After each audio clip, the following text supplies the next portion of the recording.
Um, but while we're kind of getting everybody prepped and so forth, what I'll simply do is kind of tell you how this came about. My name is Rosalind Brown. My history and background is financial services. I've spent the entirety of my career in financial services, the majority of that in banking, wealth management, and investments. Um, I have a passion for the entire FIRE movement. I literally have kind of focused on that, laser focus for um, no less than probably the last 7 or 8 years. And one of the things that I saw, a lot of the groups and podcasts and information that spread mostly is coming from people that are white. They're not understanding of how different we are.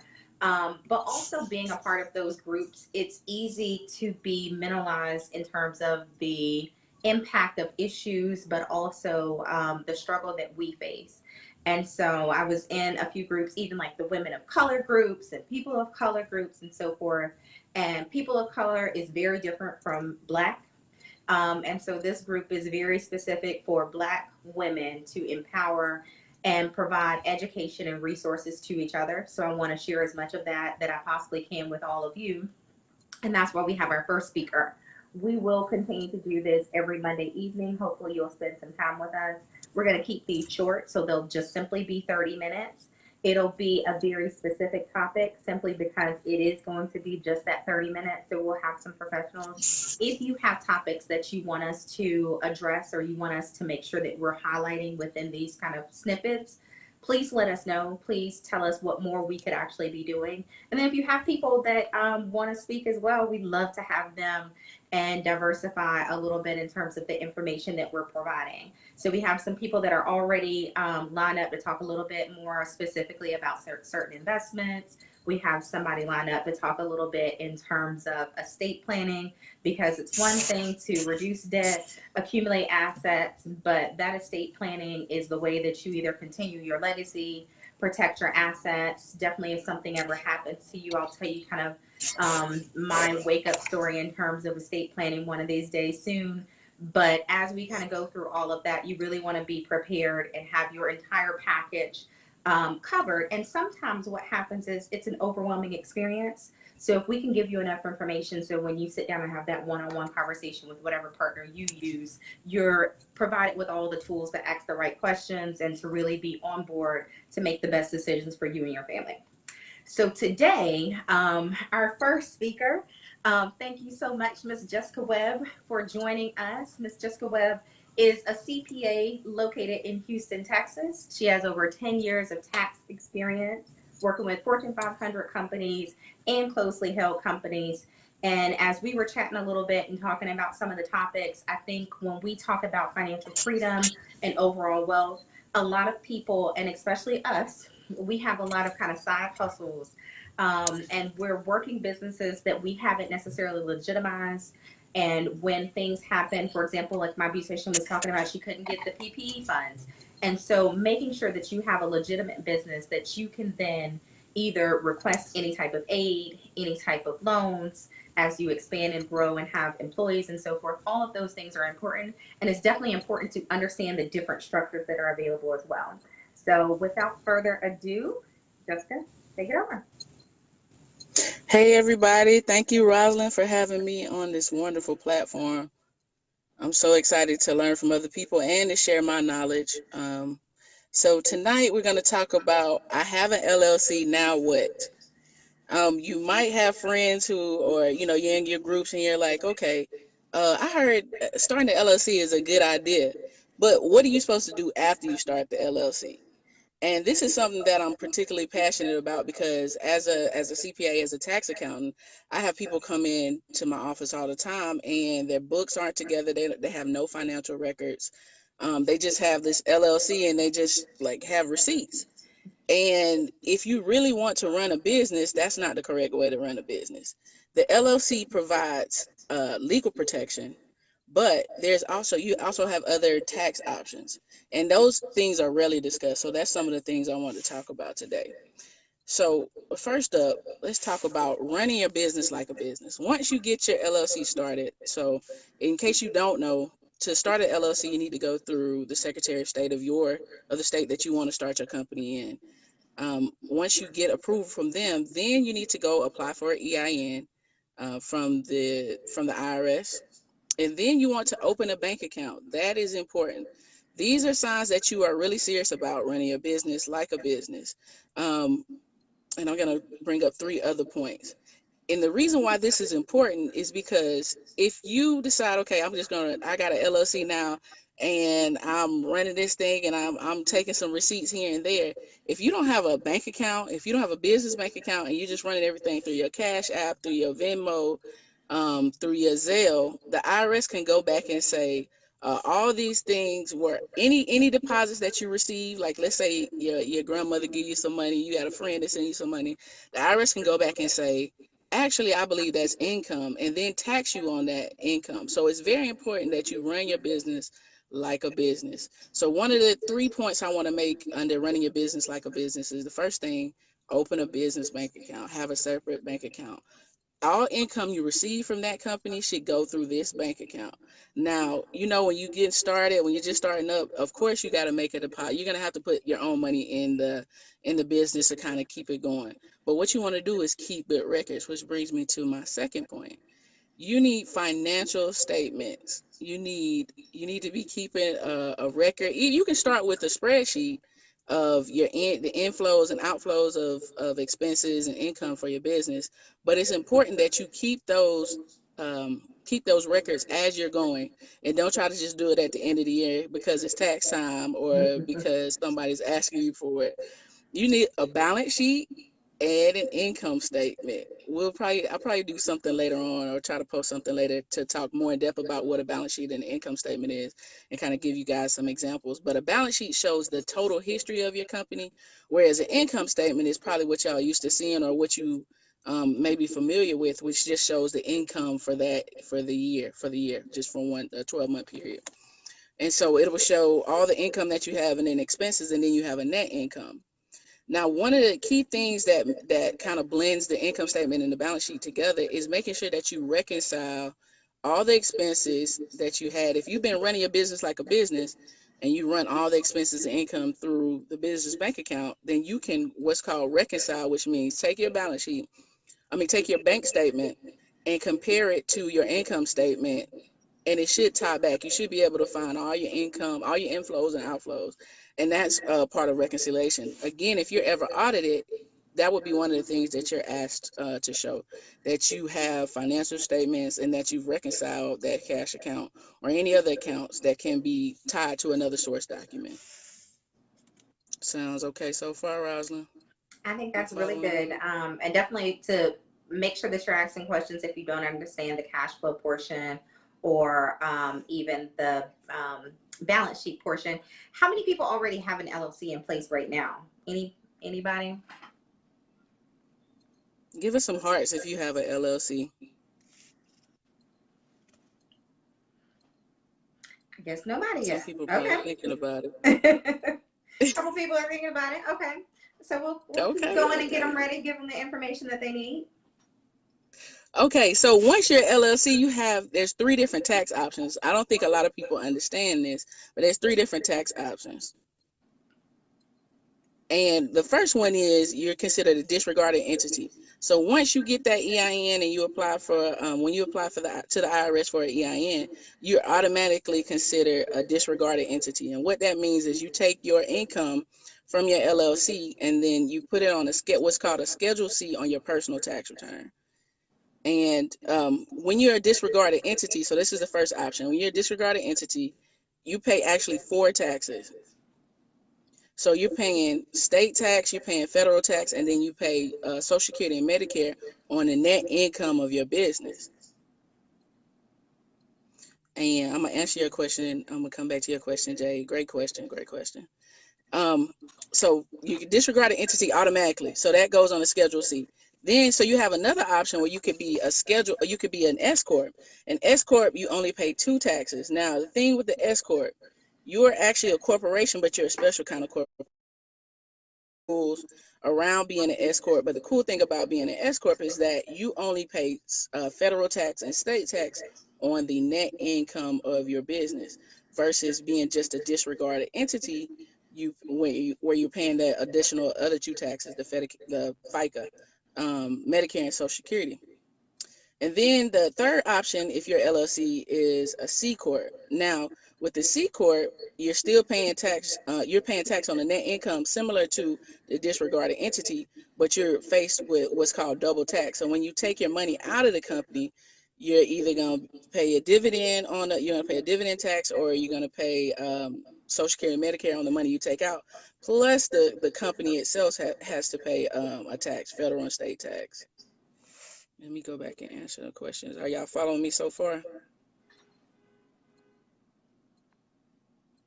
I'll go back and answer Jay's question. Any programs or apps you recommend to use to help with the balance sheet?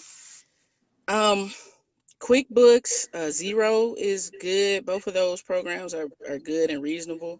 If you, you can always ask a bookkeeper or a CPA like me to help you kind of get that together. If you're just starting out, I try to help companies that are just starting out, and especially contractors and 1099 workers. So again, Zero, QuickBooks, those are good things to start off with. And I think I went wrong having an EIN and never did the LLC. So if you never did the LLC, you can go back to your state and apply for the type of business that you want to be and link the two. But if you have an EIN, go ahead, Rosalind. Oh, go ahead. Finish that. If you have the EIN, then you're kind of on the IRS web radar. So you might want to start kind of you can either close the EIN out. You can just write them a letter and close it out, or just follow the rest of the steps of becoming an LLC. But we might need to have a separate conversation or talk to a lawyer, depending on the type of structure that you're working on. Go ahead, Rosalind. So one of the things too, I think people always assume that you need to be incorporated. You need your LLC to be in the place that you actually live. Do you want to touch on that and a little bit in terms of there are businesses whether you be in Texas and maybe they're actually registered in Georgia or North Carolina or what have you. Can you talk a little bit about the difference or why someone may be one place versus another place, even if they don't live there? Okay, so you should be paying state tax on wherever you are, where your business is doing business. But sometimes there's different advantages. So like in Texas, we don't have an income state tax. But we do have franchise tax. But the franchise tax is you only start paying that after you make $1.3 million. So for that first 1.3 million, you're not paying any tax on. So if you have the opportunity, if it makes sense for you to be registered in like a state like Texas, or Tennessee also has a franchise tax, but no state income tax. Some companies are registered in Delaware. A lot of times you'll have like some tech companies that are registered in Delaware, but Delaware also doesn't have state tax. So those are some of the benefits, just a different tax if you're in different states. Good stuff. Did I answer your question? Yeah. Mm-hmm. Okay. So yes, QuickBooks works, and QuickBooks will blend with other, like if you're doing your taxes yourself. I know some people like to do the taxes themselves, but QuickBooks will work with will integrate with a lot of systems. So then I want to go back to the 3 different taxes that you pay as an LLC. So again, it's the disregarded entity, Schedule C, which is going to be on your personal tax return, and that's going to be 4 taxes. The S corp, when you're S corp, the thing that kind of is tricky with the S corp is that you should be paying yourself when you're S corp. So the IRS looks at reasonable wages, and I think I saw one question about what if you don't make money your first year. Then it's okay if you don't make money your first year. You just need to keep good records. Because if you don't make money 2 out of 5 years, the IRS can come back and say you're really not operating as a business. They expect you to turn a profit at some point. So they can come back and say, actually, though, that's all a hobby, and they'll disregard all your expenses. So they'll come back and reclass it and say, none of those expenses are real expenses. And then now you have to go back and pay the tax on that. Now, So, also, and I'll piggyback on that too. Also, it's okay at year one not to make money. I mean, not most businesses make a ton of money year one, but really, especially when you're looking at it from a financial standpoint, you're looking at trends. And so, if in year one you're negative $10,000 or $1,000, whatever that number is, if in year two you're negative a 5,000, or maybe you're just right at $1,000 of income, you're actually showing a trend that you're growing. So that's a positive thing, even if you started at negative. If you wait to report income until you're actually making money, you've lost some of the history of your business. And having business history is also important from a financial perspective.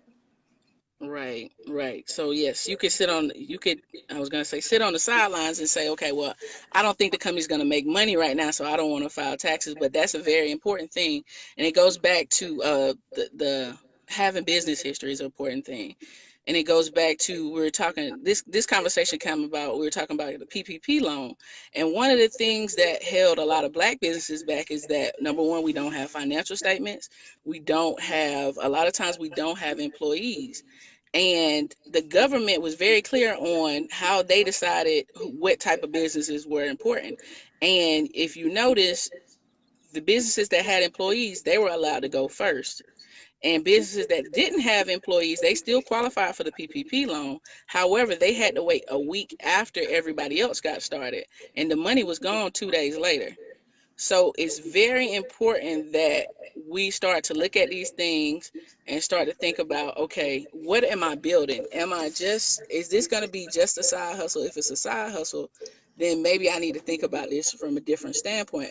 But I think we all, if you go through what it takes to become an LLC, then you should be looking to build equity. You never know. You might build something that someone is willing to buy. Even if it's not a huge company, you just never know. So doing some of these points, having a business bank account, making sure you have financial statements, thinking through, okay, doing some tax planning. Do I need to be a LLC? Do I need to be an S corp? Do I need to be a C corp? These are the type of things that are important when you're talking about building wealth, and it could be beneficial in your FI journey. So as you're growing to have financial independence, you might sell your business, and the business takes care of retirement. A lot of people who are in professional services, they will have retirement accounts, but they're also looking to sell their business as part of their retirement planning. Now, what if you are one type of LLC and you want to change your business structure? Who would they talk to, or how do they determine that it's time to make a change or time to shift from one versus the other? Okay, so you would definitely want to talk to your accountant, your CPA, and do some tax planning and go through the different scenarios to see if it's time. Um, there's it's just paperwork involved, but you don't want to make that change without thinking about, okay, the future implications of changing the type of entity that you'll be taxed as. And definitely, employee family can be employees. As a matter of fact, if you have a child, your child you don't the child doesn't have the same labor laws. If you own a business, you don't have that. Your child doesn't have to is not subject to the same labor laws as if you were hiring someone else, like an employee that you're not related to. But that doesn't apply to like nieces and nephews. Unfortunately, it only applies to your children. So that's another opportunity to have employees. But they also, if you're gonna have employees, they need to have a job. You need to have a like a write up for them with job duties and make it official. Which is a So that's great place also to in the other. start saving for their retirement as well. So they would need some Yes, type of earned income, but your 15-year-old can then start putting away $1,000, $2,000 towards an IRA or a retirement account if you have that for your business as well. And you start them that much earlier. And time is always the most valuable asset in saving. exactly. That's an excellent point, Rosalind. I've seen clients who have started their kids off at like young ages, like less than 5 years old, doing modeling or doing things that whatever they can do around the business. Maybe it's sweeping, maybe it's like shredding paper, but they would pay the kids a wage, and when they turn and then invest that money in a retirement account. And when they turn 18, now they have, they have all that time, the savings and incredible amounts of income that you can use for whatever, because not all kids are going to go to college. Not all kids should go to college. That could be an investment for their business. That could be an investment for their year off to travel the world. But I think it's very important as Black people, as Black women, that we think about some different options and ways we can fund the next generation. That's also something I'm passionate about. Yes, you have 3 sons. Yes, get them to work. If you have a company, put them to work. Just write it up. Make sure you have some kind of job description and treat it as if you were hiring other people. And consider stop paying them allowance and start paying them, hey, you got to work for the business. And I think, I mean, Jessica, you brought up like they can model and so forth. And I think people don't, they're looking for traditional type jobs. But if you're promoting your business on social media and your kids are good at social media, they can do some of that promotion. They can either set appointments, they can posts. You talked about just, if you make keychains or necklaces or whatever it is, then that's perfect too. Take the picture, put them in it, and all of a sudden now they're a worker. So there's a number of ways to kind of think outside of the box so you can take advantage, because this is what white people have been doing forever. Their kids have been working with them since, they were knee high to a bullfrog, like my dad would say.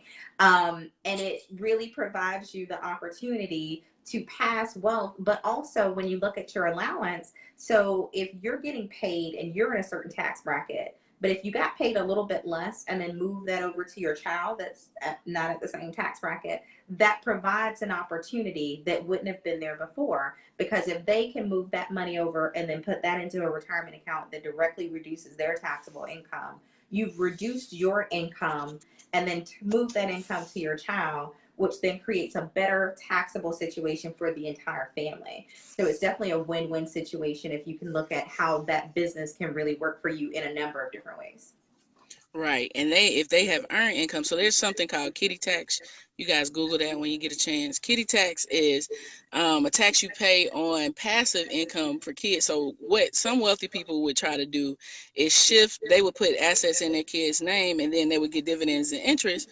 Well, the IRS will treat that, depending on circumstance, they'll treat that as if it's still your income, so that instead of it being taxed at their lower rate because they're going to have less income, it's taxed at your rate. But when they have earned income, that circumvents that kitty tax, like Rosalind was kind of alluding to.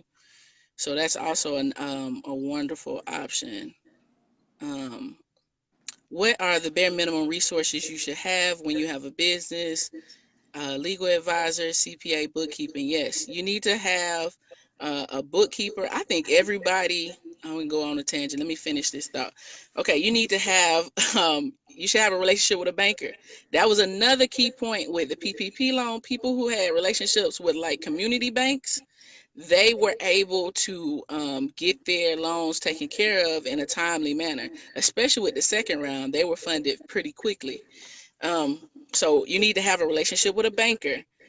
You need to have a lawyer. You don't have to always have these people on retainer. They don't have to be doing something for you throughout the year, but you should have that relationship. And it's okay to at least set an appointment with an accountant or CPA at least once a year, just to kind of go over what you're thinking, a financial planner. Um, so I would say you need an attorney, a business attorney, or if you have a specialized field, something related, somebody who is specializes in the business that you do. I would also have a CPA, having a relationship with a banker and insurance person. You need a person who can look over some of your policies as well, because there's different benefits that you might be missing out on, or just to make sure you're covering yourself all the way around with insurance. So let's go back. Legal. You need somebody in the legal field. You need somebody in insurance. You need a banking person. You need a CPA, and I would consider a financial planner as well. And I go back to, I mean, those are all great things, but to have a relationship. So don't just go and find somebody one year and then a new person a new year. you should be talking about what happened last year, what you're planning to do this year, and then what is your vision for 5 years out. So not only from the PPP perspective, but if you're looking for a loan, if you're looking for expansion, even if you just can't pay and you're looking for somebody to see if they can work out a loan situation, those are things that are going to be relationship based. And I'm speaking purely mostly from a banking perspective. But definitely also a lot of these people are getting paid in certain capacities, whether it be commission based, hourly based, or what have you. And if you have a relationship, you can get some free advice. That makes a bit of a difference as well. So I've spent a lot of money with some attorneys in the last few years, and I've been able to send them a quick email here and there and get some quick questions answered without getting that hourly bill, which makes a lot of a difference when quickly changing. So in the environment that we're in right now, things are quickly changing. You're trying to interpret certain things. Maybe you're responding to different contracts and so forth. And so if you're going to make those changes, but also depending on where you are in your business, if you're startup phase versus being a little bit more mature in your business, try and get all of your partners together, whether it be a conference call, whether everybody kind of comes together, whatever that might be, because certain people might be trying to plan for you in one particular way. And I've had this conversation with Jessica in the past, where your CPA is trying to reduce your tax liability as much as possible, which the best way to do that is reduce your income as much as possible. But if your banker is planning for the fact that you need to get X amount of loan in the future for your growth, those two people need to be talking to figure out how low your income can go so that you eventually qualify for the financing that you need. So you want to have your partners to at least, whether it be once a year, maybe it be once every other year, whatever that might be, depending on the maturity of your company, to do a conference call with everyone and say, this is what I'm looking at and I'm planning for. Can you all talk about how to get me to that goal? And we're 2 minutes out. And anything, if you don't know anything else about me, I like to be very prompt and on time. So we're just a couple minutes out. Let's make sure we wrap up kind of the remaining questions and then some closing remarks. And then, of course, tell us how it was, if you got your questions answered, and then any other topics that you want to see. Yes, Jay, to answer your question, there's a book coming out towards the end of this year that will go over some of the talking points, the major talking points I had today. But also, if you would email me or just send me a message on Facebook, and I'll send you a list of some more things, and we can kind of talk about what you're thinking. And I would definitely wouldn't mind helping out if I can. All right. Is there any other questions? I don't see anything.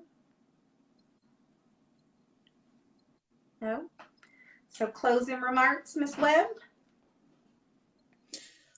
If you have questions, if you want to talk to me about some of your CPA or tax related questions, you can email me at Jess at Worry Less with Jess. I'll put it in the chat. Jess at worrylesswithjess.com. I'm more than willing to do just like a quick 10-15 minute chat and more in-depth conversation. We could talk about that as well. But just the most important thing is, if you're going to start a business, treat it like a business and use it to build legacy wealth. Use it to build generational wealth. There are things we can do that normally we're in the information age. So there's a lot of things that we weren't exposed to that now we have the information to use, and we can apply it. Thank you so much. Thank you all for joining. Once again, message me, post it in the group. Let me know if there are some additional items that you want to see. Meet us here next week at the exact same time. We have another great speaker lined up. You'll know the topic pretty soon. I'll be posting that and kind of promoting that. But if there's anything else that you want to know about, we want to be very targeted. Quick 30 minutes of information. Let us know. And thank you again. And definitely invite your friends. So thanks again. Thank you guys for having us.